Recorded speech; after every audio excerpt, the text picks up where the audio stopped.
श्री गणेशाय नमः। नमस्कार दोस्तों, ये राशिफल चंद्र राशि पर आधारित है। चंद्रमा मन का कारक है। हमारे मन पर जो भी उतार चढ़ाव आते हैं वो चंद्रमा की स्थिति लेकर आती है। इस वजह से चंद्रमा की पोजीशन हमारे रोज के जीवन को बहुत ज़्यादा प्रभावित करती है और इसके अकॉर्डिंग हमारा दिन अच्छा या बुरा जाता है। तो आइए जानते हैं इस दिन चंद्रमा आपके लिए किस तरह के परिणाम लेकर आ रहा है। दोस्तों, ये दिन आपको मिले जुले फल प्रतिपादित करेगा। ये दिन बुरा तो बिल्कुल भी नहीं रहेगा, लेकिन बहुत ज़्यादा अच्छा भी नहीं कहा जा सकता। फिर भी अच्छे संयोग होने के कारण ये दिन आपके लिए शुभ ही रहेगा। इस दिन चंद्रमा आपकी कुंडली में तीसरे भाव में रहेंगे, थर्ड हाउस में रहेंगे और वहाँ से भाग्य स्थान पर दृष्टि डालेंगे। तो दिन काफ़ी अच्छा और भाग्यशाली साबित हो सकता है। तीसरा भाव पराक्रम का स्थान कहलाता है। तो इस समय में आप पराक्रमी रहोगे। जी हाँ, जो भी काम हाथ में लोगे उसे आप अच्छे से निभाओगे। इस समय में लगभग हर क्षेत्र में आपको कामयाबी मिलेगी। सुबह से ही आप प्रसन्न रहोगे, फ्रेश रहोगे, पॉजिटिव सोच के साथ जीवन में आगे बढ़ोगे।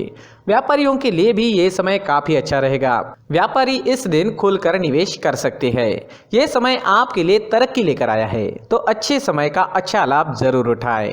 इस समय में आपकी धार्मिक चीजों की ओर रुचि बढ़ती दिखाई देगी। आप धार्मिक रहोगे। इस समय में धार्मिक यात्राएं भी हो सकती है और घर में कोई धार्मिक कार्य भी संपन्न हो सकता है। दोस्तों, इस समय में कुछ लोग आपसे मदद भी मांगने आ सकते हैं। उन्हें सही राह जरूर दिखाएं। इस समय में आपकी बोली में मिठास रहेगी। लोगों को प्रभावित करने में आप कामयाब रहोगे। अगर आप राजनीति में हैं तो आपकी तरक्की काफी तेजी से हो सकती है। आप इस वक्त एक अच्छे वक्ता के रूप में नजर आ रहे हो। अगर कोई सरकारी काम करना है तो कर लीजिए, काम सफल होगा। समय बिल्कुल सही है।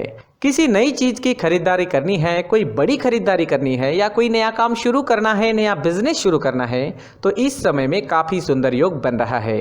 इस समय का फायदा जरूर उठाएं। किसी भी चीज की नई शुरुआत इस दिन आप कर सकते हो। इस समय में आपका पराक्रम बढ़ेगा, मान बढ़ेगा, प्रतिष्ठा बढ़ेगी। खेल कूद से संबंधित क्षेत्र से जुड़े लोगों के लिए समय काफी अच्छा है और डिफेंस सेक्टर में काम करने वाले लोगों के लिए भी समय बहुत ही बढ़िया रहेगा। प्रमोशन या नया जॉब पाने के लिए भी समय आपके लिए अनुकूल रहेगा। अगर इस तरह का कोई काम आपको करना है तो प्रयास जरूर करें, आप सफल हो सकते हैं। इस समय में यात्रा के भी अच्छे योग बन रहे हैं। अपने बिजनेस या जॉब से संबंधित यात्रा भी इस समय में आपको करनी पड़ सकती है। यात्राएं शुभ रहेगी, सफल रहेगी। विदेश यात्रा के योग भी इस समय में बन रहे हैं। विदेश से धन कमाने के मौके भी मिल सकते हैं। इस दिन आर्थिक स्थिति मजबूत रहेगी और आप शांत व आनंदी जीवन का अनुभव करेंगे। तो देखें तो लगभग हर क्षेत्र में कामयाबी व सफलता इस दिन आपको मिलती दिखाई दे रही है। नौकरी करने वालों के लिए और व्यापारियों के लिए समय हर प्रकार से शुभ साबित होगा। अगर स्टूडेंट्स की बात करते हैं तो स्टूडेंट्स को छोटी मोटी बाहरी रुकावटें आ सकती है। इससे पढ़ाई थोड़ी डिस्टर्ब हो सकती है। जैसे अचानक से मेहमान घर आ सकते हैं, अचानक आपको कोई नया काम करना पड़ सकता है, लेकिन समय काफी अच्छा है। अंत में आपकी पढ़ाई मन मुताबिक पूरी जरूर होगी। अगर पर्सनल लाइफ की बात करते हैं, लव लाइफ की बात करते हैं, तो लव लाइफ के लिए भी ये समय बेहतरीन है। कोई ऐसा रिश्ता आपके जीवन में बन सकता है जो आपने सोचा तक नहीं होगा। जी हाँ, जीवन के हर पल का पूरा आनंद उठाने की कोशिश जरूर करें और आपके अपनों के जीवन को खुशियों से भर दें। इस दिन आपका स्वास्थ्य बढ़िया रहेगा। आपका स्वास्थ्य बिल्कुल ठीक रहेगा, स्वस्थ और मस्त रहोगे। इस समय में हरे रंग का अगर आप इस्तेमाल करते हैं तो आपके लिए बहुत अच्छा रहेगा और 5 अंक इस दिन आपके लिए लकी साबित हो सकता है। दोस्तों, ये राशिफल चंद्र राशि पर आधारित है, लेकिन कभी कभी हमारी पर्सनल कुंडली में बाकी ग्रहों की पोजीशन कुछ इस तरह की होती है कि आपके राशिफल परिणाम में बदलाव दिख सकता है। इसलिए राशिफल को एक मार्गदर्शन के तौर पर ले तो ज्यादा अच्छा रहेगा। दोस्तों, सभी राशि के लोगों के लिए जीवन में आगे बढ़ने के लिए कुछ जरूरी बातें वीडियो में आगे बताई गई है, तो वीडियो आगे जरूर देखें। नमस्कार दोस्तों, व्यक्ति को अपने जीवन में सफल होने के लिए मेहनत के साथ साथ भाग्य का साथ होना भी बहुत ही आवश्यक होता है। अगर व्यक्ति का भाग्य उसका साथ देता है तो कम मेहनत में ही अधिक सफलता प्राप्त होती है। परंतु कई बार ऐसा देखा गया है कि व्यक्ति के जीवन में कई ऐसी घटनाएं घटित होती है जिसकी वजह से उसको बहुत सारी परेशानियों का सामना करना पड़ता है और इस स्थिति में व्यक्ति को बिल्कुल भी समझ नहीं आता कि ऐसा क्यों हो रहा है। दरअसल आपके घर में ही कुछ ऐसी चीजें होती है जो हमारे भाग्य को प्रभावित करती है, हमारे जीवन को प्रभावित करती है। और उन चीज़ों के आसपास होते हुए भी हमें वो चीज़ें नज़र नहीं आती। वह चीज़ें हमारे चारों तरफ एक अजीब सा घेरा बनाकर रखती है, परंतु हम उसको नहीं देख पाते। इन चीज़ों से हमारे घर में और हमारे जीवन में नकारात्मकता फैलती है, जिसकी वजह से हमें नुकसान उठाना पड़ता है, जिसकी वजह से हमें भारी नुकसान उठाना पड़ता है। हम पूरी तरह से कंगाल हो सकते हैं। दोस्तों, काफ़ी लोगों को इस तरह की आदत होती है, कहीं से भी बाहर से आते हैं, कहीं भी जूते चप्पल फेंक देते हैं, कहीं पर भी उतार देते हैं। कुछ लोग तो घर के एंट्री के मेन डोर के सामने ही जूते या चप्पल डायरेक्टली उतार देते हैं। दोस्तों, ध्यान रखें, जूते चप्पल हमेशा साफ सुथरे रखें और उनको उनकी जगह पर रखें। उनके लिए एक स्थान बनाएं, उस स्थान पर रखें। अगर कोई व्यवस्था उनके लिए की है तो बहुत ही अच्छी बात है, वहां पर उन्हें रखें, साफ सुथरा रखें। जूते चप्पलों को उनकी जगह पर कुछ इस तरह से रखें कि वो देखने में भी अच्छी लगे। अगर वो चीज़ें देखने में अच्छी लग रही है तो फिर उनसे नेगेटिव एनर्जी उत्पन्न होने की संभावना बिल्कुल भी नहीं रहेगी। तो दोस्तों, इस बात का ध्यान ज़रूर रखें। साथ ही दोस्तों, एक और बात है जिस पर आपको ध्यान देना बहुत ज़रूरी होता है। हमारे घर के छत के ऊपर जिन चीज़ों का हमें काम नहीं होता है, उन्हें हम घर के छत के ऊपर रख देते हैं। ऐसा करते करते देखेंगे तो घर के छत के ऊपर कबाड़ जमा दिखता है। जी हाँ, जो चीज़ें हमें लगता है आगे जाके हमारे काम में आ सकती है, वो हम घर के ऊपर रख देते हैं। लेकिन वो चीज़ें तो काम में नहीं आती, हमारे जीवन पर वो चीज़ें बहुत ही गहरा निगेटिव इफेक्ट डालती है, क्योंकि ये चीज़ें हमें कहीं ना कहीं हमारे जीवन में पीछे रखेगी। इस वजह से घर के छत को पूरी तरह से साफ रखें, पूरी तरह से साफ सुथरा रखें, क्लीन रखें। साथ ही दोस्तों, हम हमेशा देखते हैं घर के ऊपर जाने के लिए जो सीढ़ियां हैं, उन सीढ़ियों के नीचे जो जगह होती है वहां पर सामान हमेशा रख दिया जाता है। वो जगह ही ऐसी है कि सामान को खींच ही लेती है। वहां पर आपको कुछ ना कुछ सामान मिलेगा ही। अगर हम सीढ़ियों के नीचे सामान रखते हैं तो हमारी उन्नति होना बहुत ही मुश्किल है।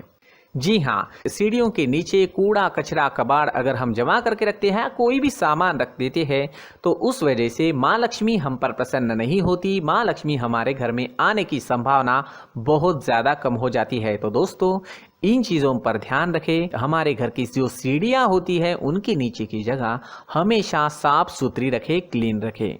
साथ ही दोस्तों, अगर आपके घर में ऐसी कोई चीज़ मौजूद है जिसका आपको काम नहीं है, जैसे टूटे फूटे बर्तन, आईना, तस्वीरें, इलेक्ट्रॉनिक सामान, सोफा, कुर्सी, टेबल, पलंग, घड़ी, झाड़ू, गमला इत्यादि, तो आप इन सामानों को अपने घर से तुरंत ही बाहर निकाल दीजिए, वरना इससे आपको बहुत बड़ी परेशानी हो सकती है। आपको ये चीज़ें कंगाल बना सकती है। तो घर में ऐसी चीजों का मौजूद होना शुभ नहीं माना गया है। इससे धन की देवी माता लक्ष्मी जी का प्रवेश घर में नहीं होता है। इन चीजों से आपके घर में नकारात्मक ऊर्जा का संचार होता है और जिस वजह से व्यक्ति को मानसिक समस्याओं का सामना भी करना पड़ता है। व्यक्ति के मन में चिड़चिड़ाहट होती है और छोटी छोटी बातों पर गुस्सा आने लगता है। आप जो भी कार्य करते हैं उसमें आपका मन नहीं लग पाता है। इस व्यक्ति का जीवन घर में मौजूद इन चीज़ों की वजह से अंधकार में डूबने लगता है। इसलिए आपको घर में बिना काम की चीज़ें, कूड़ा कचरा नहीं रखना है। दोस्तों, एक और ख़ास बात है, हमारे घर में मकड़ी का अगर जाला है तो वो बिल्कुल भी शुभ नहीं है। जी हाँ, वो अशुभ माना जाता है।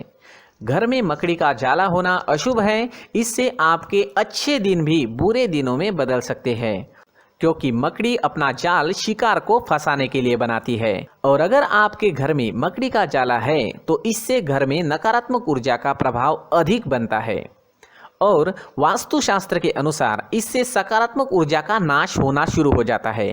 दोस्तों, मुख्य द्वार भी हमेशा साफ सुथरा रखें। मुख्य द्वार को हमेशा सजाया जाता है, क्योंकि मुख्य द्वार से ही हमारे घर में लक्ष्मी का प्रवेश होता है। तो मुख्य द्वार को साफ सुथरा रखें और सजा कर रखें तो बहुत अच्छा रहेगा। इससे मानसिक रोग और घर की परेशानियां दूर हो जाएगी, धन की कोई कमी नहीं रहेगी और इसके साथ साथ आय के नए स्रोत भी खुलने लगेंगे। इसी के साथ और कुछ चीज़ें हैं, जैसे टूटी फूटी जो भगवान की मूर्तियाँ होती हैं वो हमारे घर में नहीं रखनी चाहिए।